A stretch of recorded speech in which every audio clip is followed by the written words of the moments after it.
Bonne année Anto. Bonne année, bonne santé, meilleurs vœux. Ça pique, mais c'est bon.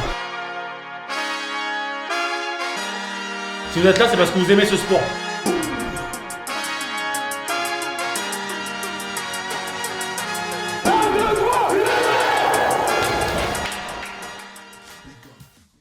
T'as vu le cheval là-bas?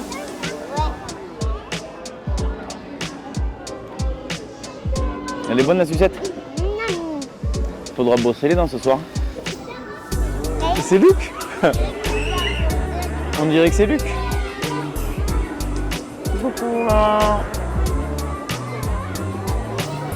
Voilà, on profite des quelques moments, les week-ends libres pour partager des moments en famille. C'est important de trouver ce compromis entre voilà, l'investissement que ça peut comprendre et quelques petits moments. Coucou Léna!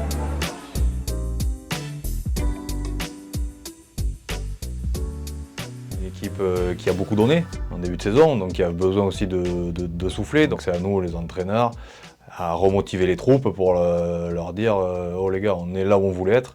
Ce serait dommage qu'on se gâche tout nous-mêmes, donc il faut repasser la seconde et revenir au mastic avec la joie, l'envie et voilà, faire ce qu'on a fait sur le début de saison, quoi.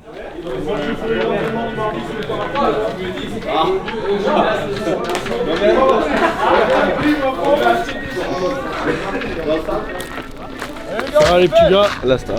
Non, pas du tout. Lui, par contre, tu vois, ce mec-là, il a fait le nouvel an.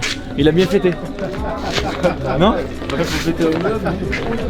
Sur la fin de la phase aller, on est plutôt sur une phase descendante parce que le début de saison est long, les terrains deviennent un peu plus gras, ça ne nous avantage pas forcément avec notre profil d'équipe.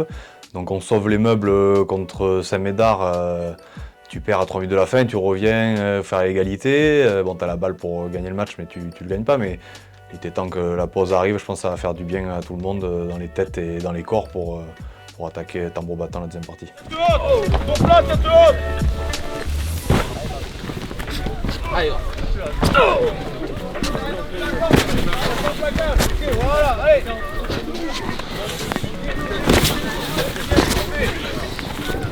Un bilan plutôt positif, hein. En gros, ce qu'on s'était dit, on est là où on voulait être. Donc positif, et la plus belle chose, c'est qu'on reste pour l'instant invaincu à domicile. Je pense que non, on est une équipe à caractère, donc au contraire, ça nous a mobilisés, ça nous a donné du cran, le fait voilà, de nous dire qu'on était mort, qu'on n'avait pas le niveau, qu'on n'avait pas l'équipe pour. Et je pense qu'aujourd'hui, c'est encore un discours de motivation en disant que voilà, il y a quelques mois de ça, tout le monde nous voyait morts et que aujourd'hui, on peut prétendre avoir le niveau de la Fédérale 1. Travaille encore, travaille. Serre la guerre. On met tout de suite, en place. Oui. On va pas être 20-0, ça commence à geler. Bon, il fait bon, ça va.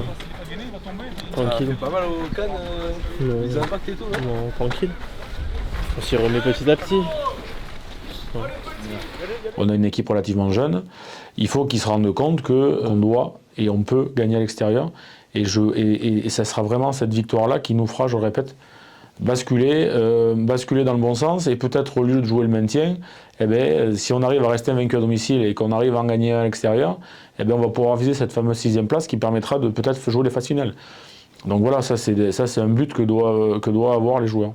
Il y a une émulation qui s'est mise autour du club, des anciens joueurs qui sont revenus au comité directeur, il y a une commission sportive, il y a une commission animation, il y a un président qui va sortir du chapeau bientôt. Donc voilà, c'est-à-dire quelqu'un qui a envie de reprendre, c'est-à-dire que le club fait encore envie, il y a des partenaires qui ne donnaient plus, qui redonnent. Il y a eu un élan de solidarité du fait d'avoir peur que l'institution USB disparaisse ou coule de très, très bas dans le rugby français.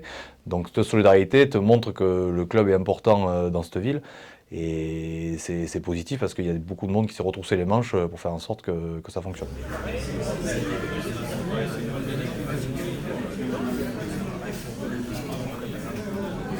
Donc déjà, la première bonne nouvelle pour la nouvelle année 2024, c'est que l'USB va avoir un nouveau bureau avec toutes les fonctions occupées, notamment celle de président qui était vacante jusqu'à maintenant.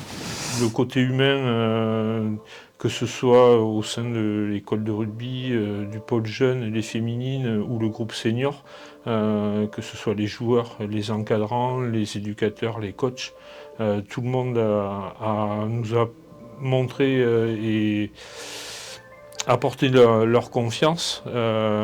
Donc on fait tout et eux font le job, donc nous on fait tout pour que le club sorte de ce mauvais pas, on va dire. Dans la répartition des rôles, secrétaire adjoint, Evelyne. Secrétaire général, Jean-Louis. Trésorier adjoint, Guillaume Frey. Trésorier, Franck. Vice-président, Lorraine, Pascal, Bernard et moi-même. Et président, Emmanuel Pellilot. Donc je laisse la parole au président.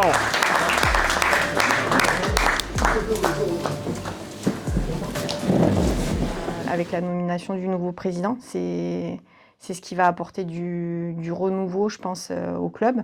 Après, ça ne va pas changer le fonctionnement du bureau ni du comité directeur, parce que la volonté, c'est de continuer ce qu'on a déjà mis en place.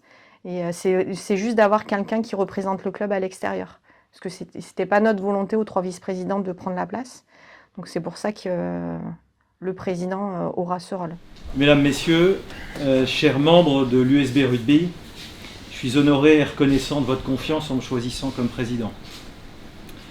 Je viens pour vous servir, pour servir l'USB et non pas me servir. Le rugby est ancré dans des valeurs fondamentales telles que le respect, la solidarité, l'intégrité, la passion, mais aussi la discipline. Ensemble, nous allons travailler à renforcer notre école de rugby, consolider nos équipes, restaurer nos finances, sécuriser notre organisation et jouer au niveau de Bergerac, c'est-à-dire le plus haut niveau possible. En route vers les 120 prochaines années, c'est tout ce que je nous souhaite et vous souhaite. Bravo. Bravo.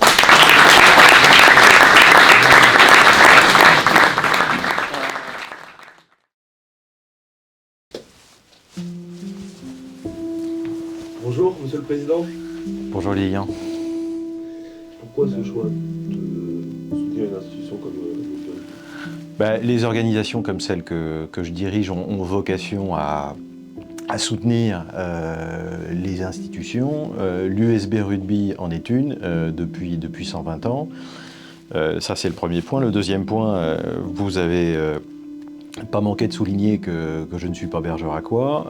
Ça fait 3 ans que je le suis un petit peu quand même et il m'a paru naturel de venir aider le club ou l'institution, si j'ose dire, à un moment évidemment difficile pour elle. Évidemment, on a vocation à passer des bons moments à Gaston, comme ça se fait depuis 120 ans, que les gens reviennent, ils s'amusent, ils prennent du plaisir à voir leurs enfants, petits-enfants, neveux jouer au rugby et participent à la vie locale autour de Gaston.